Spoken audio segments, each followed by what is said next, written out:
Tutankhamun wasn't a boy king, he was a puppet. But who held the power, and what did they do to keep it? This is the disturbing side of Egypt's golden age no one talks about. Picture this, a lavish throne room in ancient Egypt, adorned with gold and precious gems. At its center sits a young pharaoh, barely 9 years old, struggling to keep his eyes open during a crucial meeting with his advisors. This wasn't just any child ruler, this was Tutankhamun, the face of Egypt's 18th dynasty.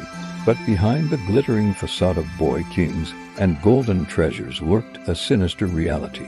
The truth is, these child pharaohs were mere figureheads, manipulated by a shadowy cabal of power-hungry officials and relatives.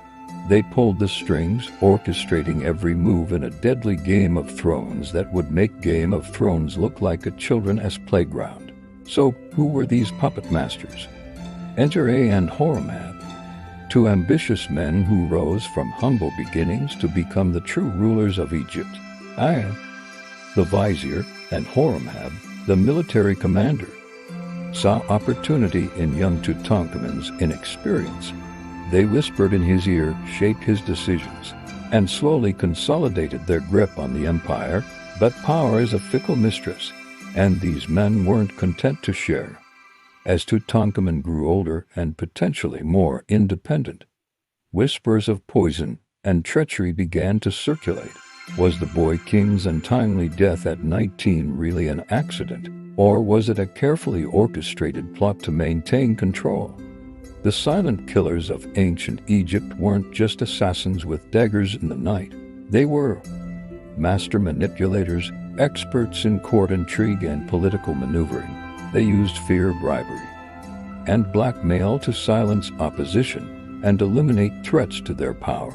The walls of the palace had ears, and one wrong word could mean a swift and mysterious demise.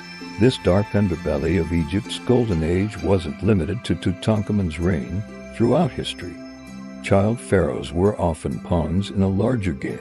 From Pepi II, who ascended the throne at 6, to Ptolemy XIII, who shared power with his sister Cleopatra at just 12 years old.